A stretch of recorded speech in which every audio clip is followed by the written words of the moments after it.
us. Bye.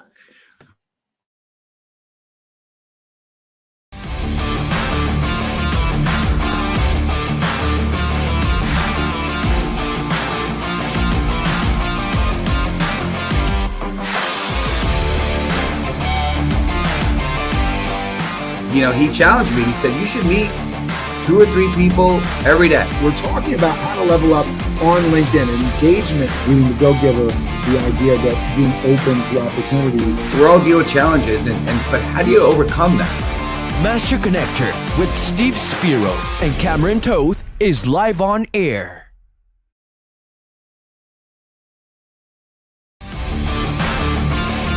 Oh boy, here we go. I'm so excited for today's show. I am pressing buttons like crazy, everybody. Thank you so much for tuning in, as you all do. Make sure you're in the comments. Let us know where you're tuning in from. We always enjoy that. We always enjoy the essence of what this show is, which is giving. So we give of our time. We give of our knowledge and information. So we would love if you would give of your online participation. Get in there in the comments. Let us know where you're viewing from, and let us know what your thoughts are on the conversation. You make this show what it is. Steve, get us started here. Get us going on this topic of giving when you think you can't. Absolutely. Hey, what's going on, friends? Steve Spiro, the Master Connector, coming at you live and direct. And I got a question. Are you ever tapped out? Do you ever feel like you've given it all and you know that there is more, right? There's you've got more within inside of you, and there is another gear. I really want to tell you that for sure. I don't know if you guys are at the gym. I'm trying to get to the gym 3 or 4 days a week, and I don't know if you've ever done this, but when you're in the gym and you're doing those reps, and you could push yourself and manage to get one more rep in, right? Now, I don't know if you know this, but that one rep makes a big difference. In fact, that's where the true growth happens. When you push that one extra, and you're shaking and you're barely making it, your veins are popping out of your head or whatever, right? And sometimes you just need to dig deeper. But I got to tell you, it is so worth it. So today we're going to talk about giving when you think you can't. It's going to be an incredible show. We've got amazing guests, and if you're ready for Cameron to introduce Ella, I'd like you to please type in the comments right now. There it is. Tell us. All right, fine. We'll go with tell us. Now let's go. All right, tell us. Good thing I'm checking that, not my cheat sheet here. All right, so type in tell us, and we're going to introduce, and I'm going to have Cameron do it in the way he normally does. Yes, Cameron, indeed. All right, I'm throwing Ella on the screen. Here we go, Ella. Here we go. Ella Glasgow is an award-winning vocalist, 2-time best-selling author, mommy to a precocious 7-year-old, and the founder and executive producer at Beyond Virtual Events. Companies hire her and her team to create impactful, energizing virtual events that their audiences remember long after the monitors are powered down. Please welcome to the show the educational, the elevating, the ever excellent Ella Glasgow. All right. Going down. I love that. That's great. But we're going to have to ask you to sing a little bit more then. Definitely. Susan's all in. She's from Vancouver, Canada. She's ready to hear you. Yolanda Chen, she's in. She's ready to hear you. Steve, get us started on this topic. Get a question in here for Ella. Absolutely. And we want to type in, Cameron, we're going to switch. You switched it up on me, so I'm going to have to switch it up on you. We got to go with the let's go hashtag here. Yeah, exactly. Friends, we want your participation. Absolutely. If you want to know a little bit more about Ella, let's type in the comments right now, hashtag let's go. And we're going to ask you. So we want you to tell us, Ella, how you've pivoted to a virtual and why. I know that's a big part of your life, your business today. I know it's kind of the pivot word, the virtual word. I know it's kind of cliche, but your story, we're about stories here on the show. We're all about, to us, that's the way you connect with people, when you tell your story. So please tell us a little bit. Obviously, we have a bunch of questions, so we don't want to get too deep into this, but whatever you could tell us on how, the story behind how you pivoted and why. Yeah. So first of all, thank you for having me. Hey, y'all. um, the short story of it all is that I've been virtual for quite a few years, but um, going virtual for what it is that I do now was not something that I ever anticipated. When I first wrote down my business plan to have a production company in 2005, I didn't know how to make that happen. And then fast forward to 2020, and the virus that shall not be named said, "Hey, what if I told you that you could have your production company and start it for free?" I said, "What? I could do what? I don't need $250,000 to make it started." And I said, "Okay." And here we are. That's awesome. I love it. I love the Prince version of the virus, the virus that will have no name or whatever. The Harry Potter version. Yeah, yeah. Wizarding World. Yeah. Yes, that's awesome. That's great. I love it. And you could tell you're a performer for sure, because you've got this, this swag about you. I love it. Yeah. So here's the next question, and community, we'd love you to type in the hashtag in the comments #virtual, and we want to kind of dig into that a little bit. So that this is a big part, and as you said, not necessarily prior to the virus that shall have no name, but even during and so forth. And a lot of us have had it to pivot into virtual in many different ways, whether it be through video conferencing or working remotely or hybrid or whatever. So what are some tips for creating a successful virtual event? Because obviously that's a big part of what you do today. Yeah. So one of the biggest things that I see, and I'm going to answer this question a little backwards Sure.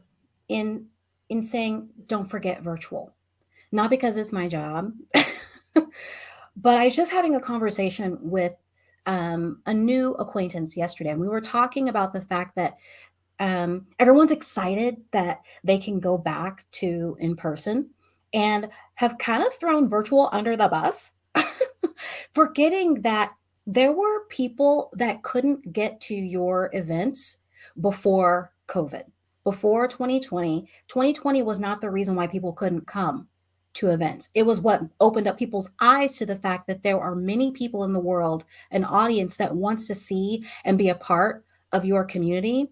But for whatever their reasons are, and there are many, they could not get there. So I encourage you to continue to use 2020 as the catalyst that it has become, to remind us that there are a great number of people that want to be a part of what you're doing, and virtual may be the only way that they can get there. That's great. It's interesting. So I got a speaking gig to go to UCLA and speak before a bunch of entrepreneur students, and it's going to be virtual, right? And so that gives us the opportunity to still do it. And now I'm fitting into the budget, et cetera.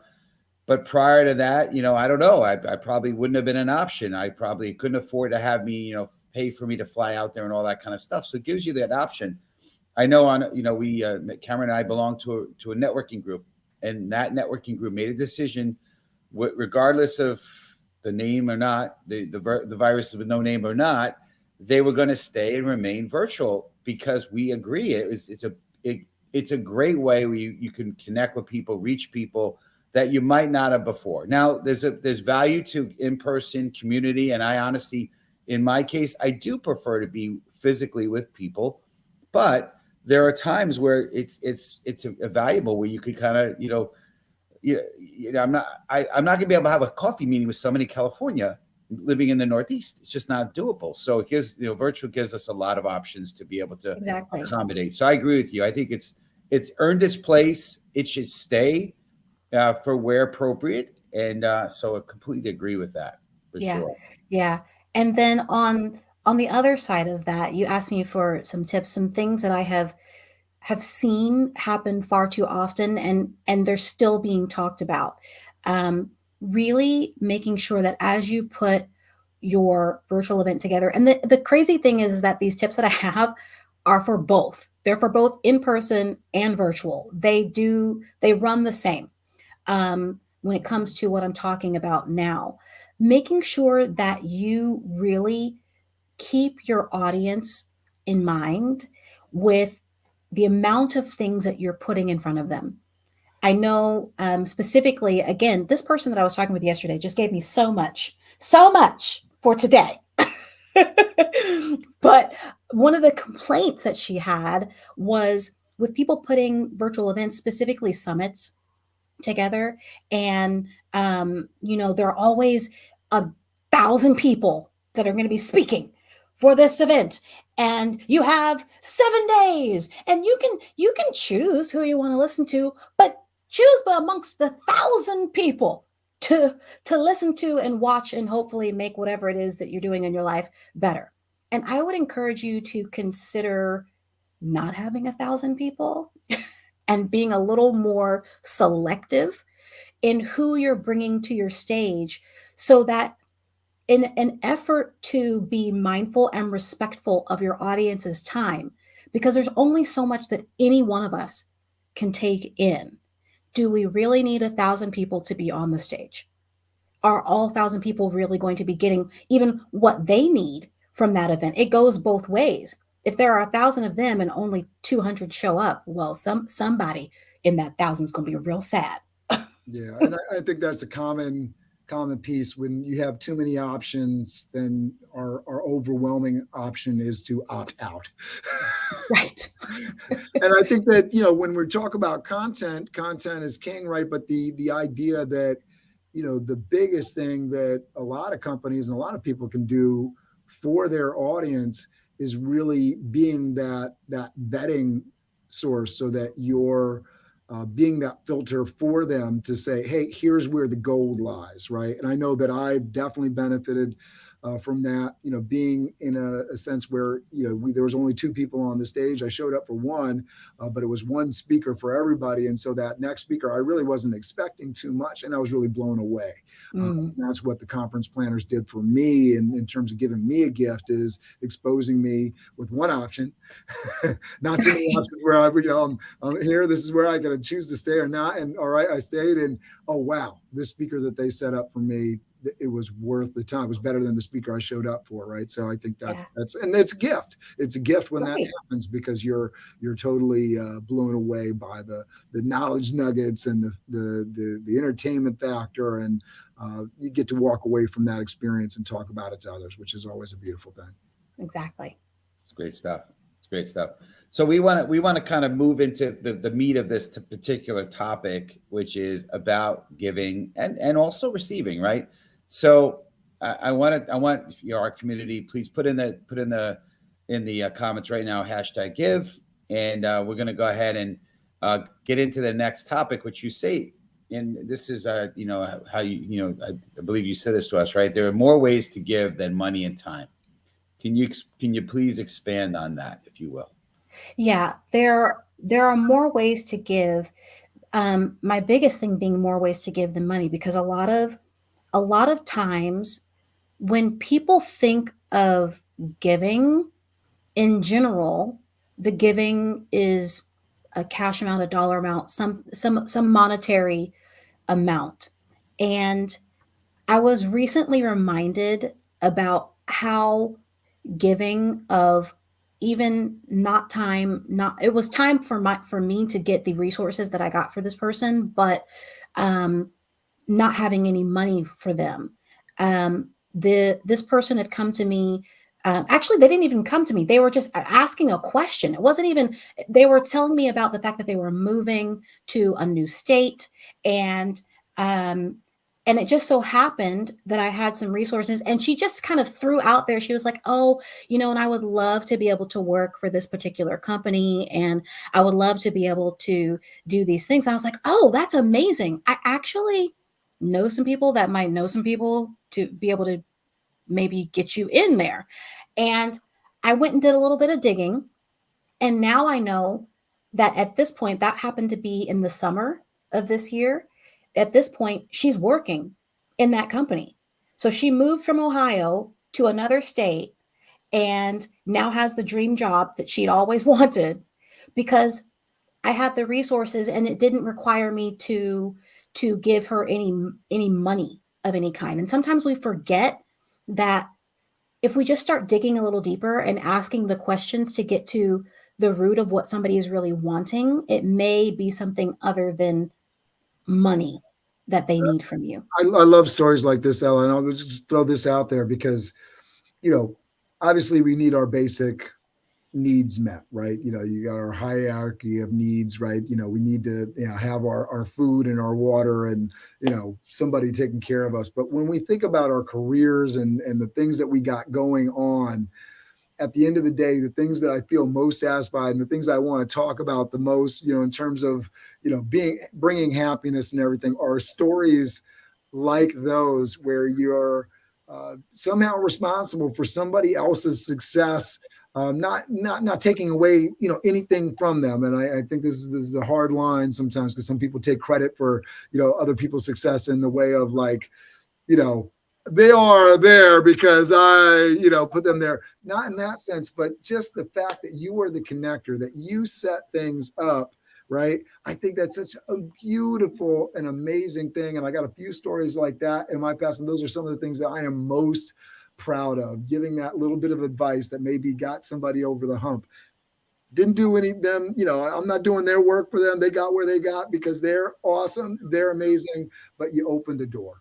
Yeah. Yeah. It's incredible that we could have the ability to do things in that way.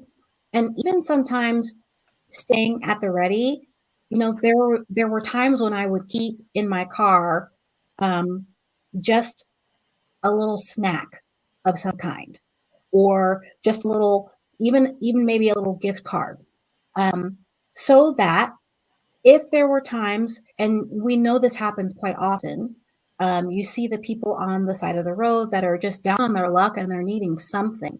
And no, I didn't necessarily have cash at the time because I'm a person that doesn't really carry a lot of cash, but I saw that they probably didn't eat that day. And I just so happened to have this snack in my car to be able to give to them. Or there have been times that I bought something extra, not intending to buy something extra, and it turned out in like at a restaurant, and I had left with me something that I hadn't touched, and I was able to give that to the person. Those are things that we can do in the moments where we feel like maybe we don't have the cash or even the time to give. But I was there, they were there. Here's food, you need it, I've got it. That's awesome. Yeah, and 100%. And I'm all with that. There's also the the side of the Bronx boy in me that is always wondering, are they scamming us? So there's always that piece of it. But ultimately, it can't hurt you to give, even if there's a chance that it is a bit of a scam, or you hear stories of people make way more money being begging at the side of the road and all these things. But I think those are part of some of those stories, and I'm sure there's one person, and we hear it time and time again, one bad apple ruins the bunch, right? One person ruins it for everybody, and I'm sure there's a true story of somebody out there. But I think it's along the lines of, and I've mentioned it on the show before, of the people that say, oh, nobody wants to work right now. Nobody wants to work, and I'm a guy that hires a lot of people, a lot of waiters, a lot of bartenders, a lot of chefs. Recently, into interview 817, I think, of my, career of interviewing people for jobs. And these are in person, past the phone interview, but people are sitting down in front of me. And it's always interesting for me to hear, in our economy, that somebody doesn't want to work, because I don't know anybody. And I know a lot of people. I don't know anybody that doesn't want to work. Now, who I do know, and people I do know, I know people that don't want to work, go out and work for a wage, that at the end of the day, they're going to owe money because they got to pay childcare, they got to pay transportation. Just doesn't make sense, right? And so there's a lot of complicated, nuanced pieces to it. But I would say, when we're thinking about giving, just like you were saying, Steve, and I think it's so impactful, right, is that we give people the benefit of the doubt. I mean, just give. It's never, you can't outgive God. There's all sorts of expressions. Yeah. And I received help during the pandemic, right? I had people that were dropping food off at our house. And, same here. And I had a horrible case of COVID. I had people dropping soup at my house. And somebody can say like, oh, he's not deserving of that food. Him and his wife and his 4 kids, they don't need that help. They got a house. but it was really impactful for us. Sure. It really helped us. And so, And I was it think, you know what, somebody? Cameron, the act of giving in a lot of ways, I think it helps the giver more than it necessarily the recipient, because it helps you. It's your soul. You just feel good about yourself, right? And Yeah. you know, It really does. It really does go both ways. Yesterday, I was thinking about coming on the show today and the topic that we were talking about, and thinking about that other side of giving, the person that's actually giving and the person that's receiving. And it reminded me of my husband, who can can sometimes be a terrible receiver. And I realized that in and he's not the only one that does this. And here's an example. Yeah, I was just going to say, we want to hear the example. That's great. Right. So he's a pastry chef, okay? And he has been a manager of hotels and things for many, many years, and typically has a small staff working with him. And his go-to response when anybody compliments him on anything that he does, he always deflects to the team. It's never him, it's always the team, which seems great, right? People are trying to give him a compliment. Fast forward to today. He works at a company where he's the only pastry chef. He doesn't have a team with him. There's kitchen staff, but no team to help him make the pastry. Every day now, he is forced to receive the compliments, to the point that even his head chef has to tell him, can you just say thank you for the compliment? People love your food. You're amazing. Just say thank you. Because he always wants to deflect. And it takes away from the person that's trying to give the compliment to you.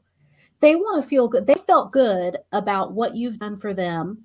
And it gives to them when you say thank you to them for them giving a compliment to you. It's another way for them to receive. And if you deflect that gift that they've given you, then you are now taking away the gift of receiving from them as well. And that's true, and it makes a lot of sense, right? I think there's a fine line. I think there are some people that, maybe the way you receive, I think, is also important, right? So there could be a way where you're really sincere in your appreciation. Thank you so much. I really appreciate it. It means a lot to me that you're saying that to me, versus the thank you, right? I am a big believer. I don't think I'm one of those people that is uncomfortable about receiving it. I know that's going to be kind of our conversation later, and maybe we'll cover that now. But the one thing I will say is there is something extremely valuable to what your husband has done and continues to do, and that is pass the edification on to others instead of just kind of keeping it. Because I believe there's a real opportunity for you when you do receive a compliment to really just pass it to somebody else, because it's rare that we get compliments. And then when you have the ability to pass it to somebody, especially as a leader, I've heard stories. On that other side of it, that's what makes one of the things that does make him a great manager.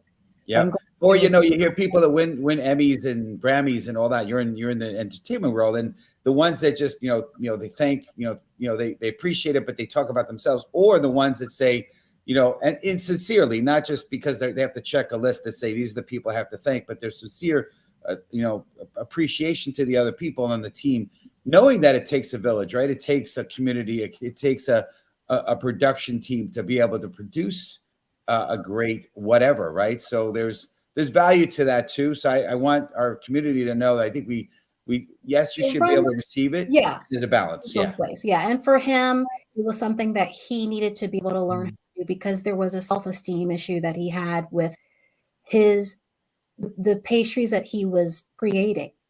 There was something in his mind that thought that he wasn't good enough, even though he was. And now, because he is where he is, there's no way he can pass the buck to anybody else. No, you're the one that was that great. It was just you. You're great. I could, if anyone could relate to the self-esteem challenge, that is me. I could relate to it because I didn't feel like I was worthy of anything, compliments, you name it. I was a big, compare game guy. I was always comparing others, and I always fell short. So I get it. And so kudos. It sounds like your husband has had a similar journey in the sense that he's gotten to a place where he's feeling better about himself, and he's able to accept that. That's great stuff. But that's deep and profound.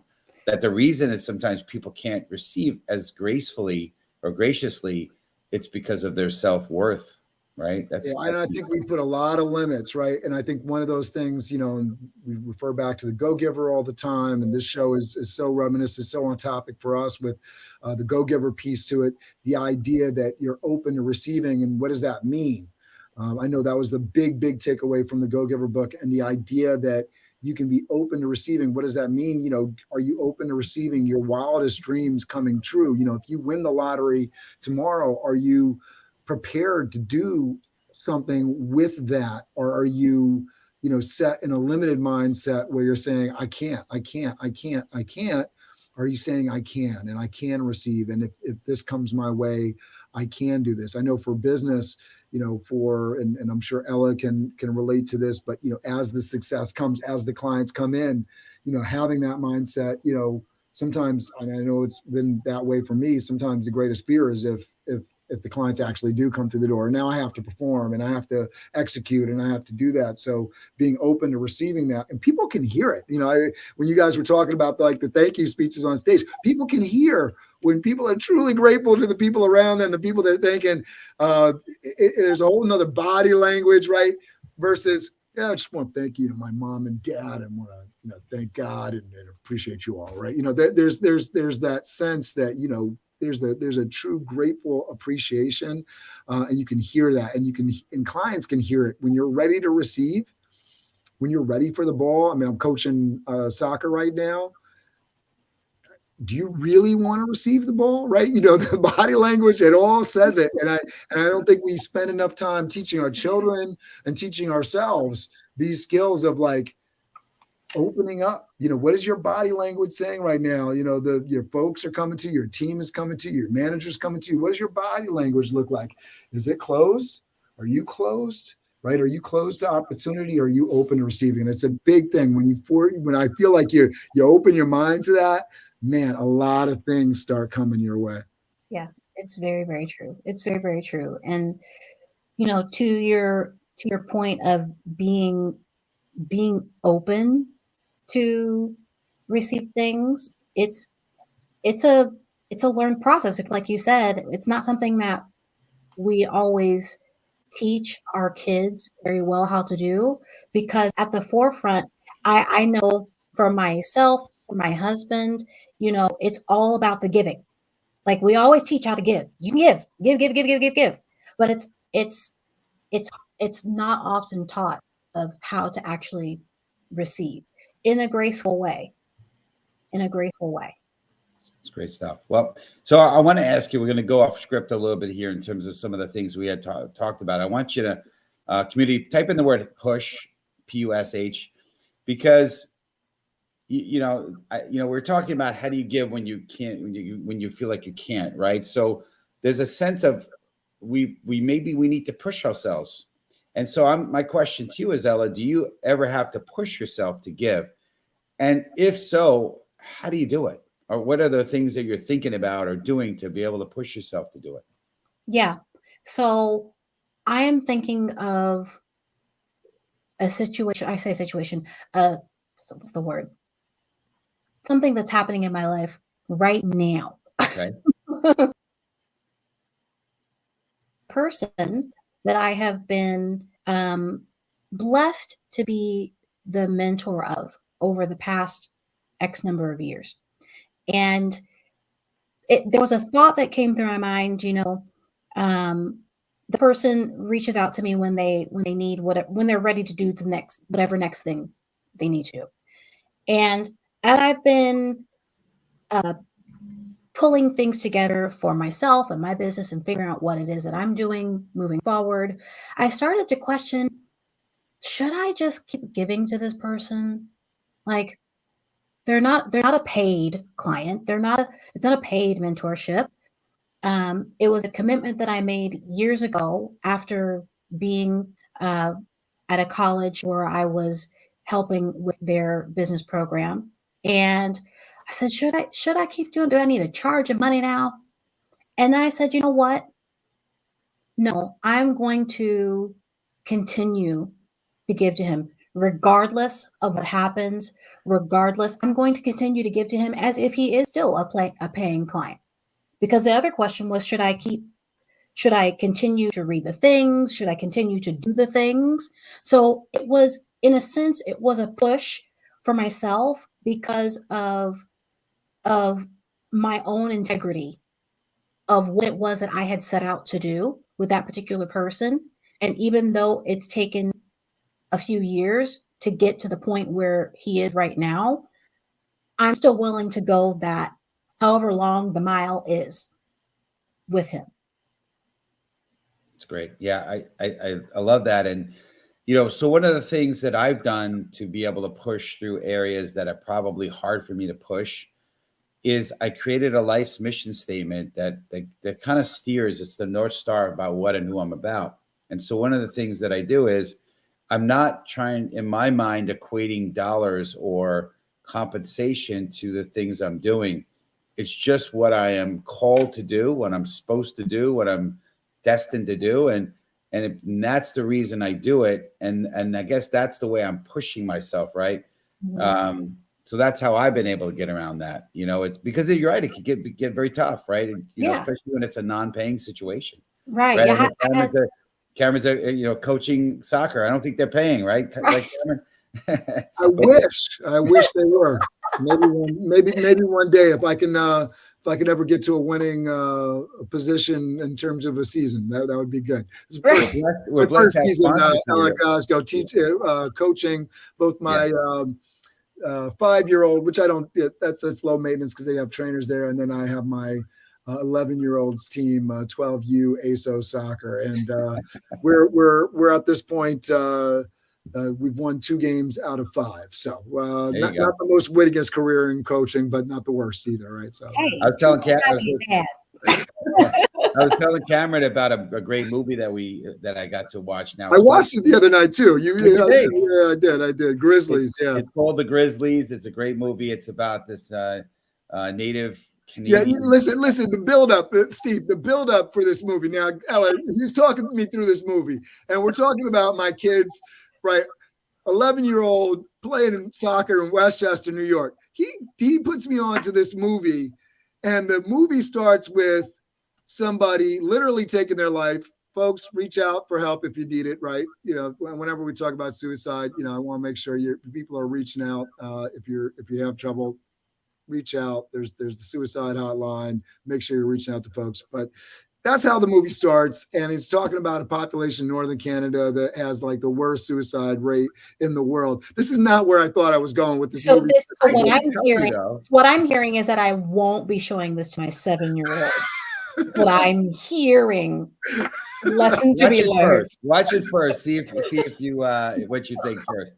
But I told you, Cameron, it was pretty awesome. So the end of the movie, I'm just going to sell this, right? So the end of the movie, the point is, they're getting beat horribly. They accomplish this mission, raise this money, go from this northernmost point in Canada, pour all the challenges and everything, Inuit population, Indian population that's just been through horrors and horrific stuff. They get the plane money. They take the team down to Toronto to play in this competition, and they're getting just mercilessly killed. And so their big goal is to score a single goal, and they do. And they come back. They're jumping off the plane, back in their hometown, and they are the highest scoring team in the history of their town. Look, sometimes it just takes. It just takes that one goal, getting that one score, regardless. And I think that is a metaphor for the rest of our lives, because it's very, very easy to compare what we've got going on to what's happening over in the yard yonder. That's right. And forget that they've got their own set of challenges and their own goals that they're trying to reach.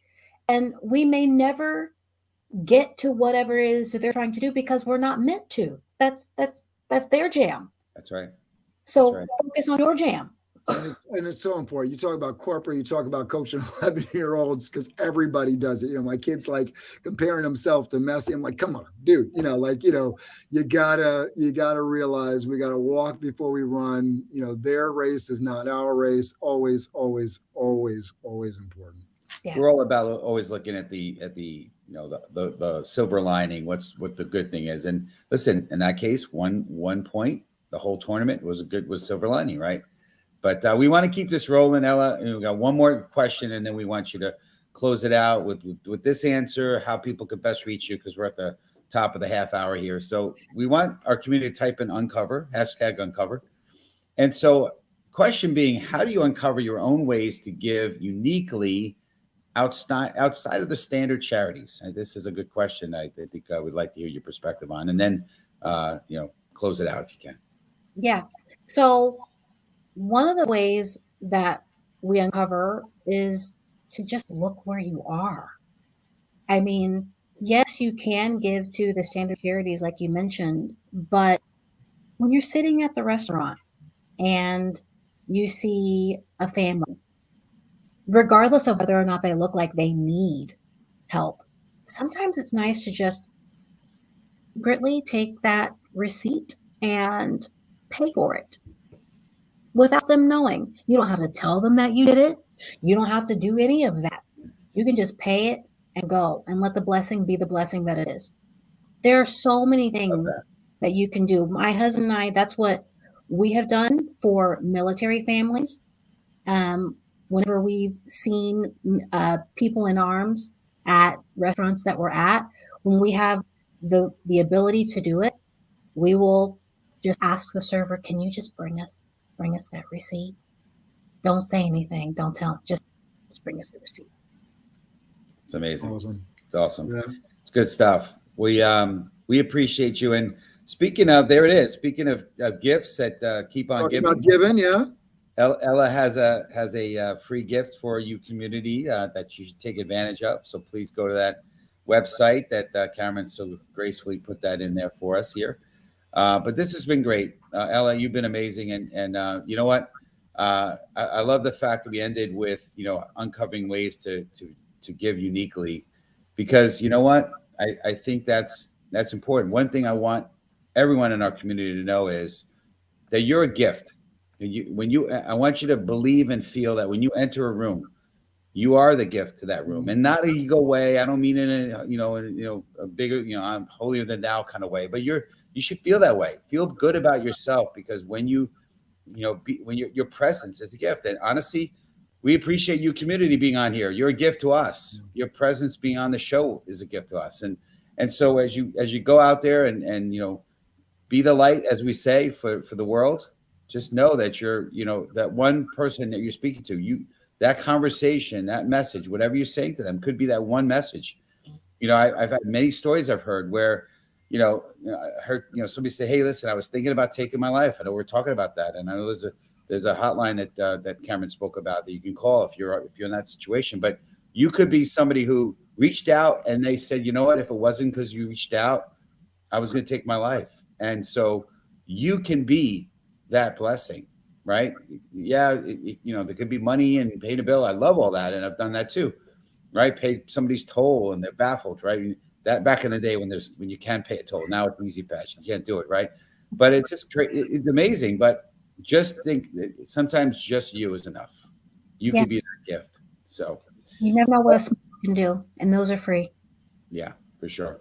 So tell the community best way to connect with you, reach you, and then we're gonna talk about a few other things, and we'll close out our show. Yeah, the best way to reach me, honestly, is on LinkedIn. Just send me a connection request on LinkedIn. That's the fastest way to get to me. Obviously, you can also go to our website, beyondvirtualevents.com, and you can schedule some time with me if that is what you are needing. And you can just click on the Let's Talk About Your Event button, and we can talk about your event. If you want to reach out to me on LinkedIn, I love connection requests and I love meeting new people. So go ahead and reach out to me here. It's awesome. It's great stuff. And Cameron, I guess we want to talk about our sponsors, right? We have beautiful sponsors, Sales Connector and Blaze Your Own Trail. So thank you for our sponsors for sponsoring the show. If you're interested in being a sponsor, let us know. We're looking for a couple of sponsors that we feel align with our values here. So reach out to us as well. But appreciate everybody being on here. Make sure you're in the comments connecting. If you are watching this on the replay, type in #replay. And we're going to end it, Ella, the way we always do, which is we're going to count down to crush it. We're going to go 5, 4, 3, 2, 1, and we're going to shout out crush it and punch the screen and get everybody, jamming for the rest of this week. So be careful, guys. Don't punch your screens too hard. We want you back next week. And we got next week. We have another great show, right? That's right. That's right. Next week we have Mr. Daniel Gomez. We're going to be talking about the making of a millionaire mind. Very interesting topic. So join us then. We will be getting into it. I have the link down in the comments so you can register for next week's. And let's talk about it. It's got 5, 4, 3, 2, 1. And crush it! Have an amazing week, everybody. We will see you next week back here with Daniel Gomez and Making of a Millionaire Mind, episode 87. Ella, you're awesome. Thank you. Thank you.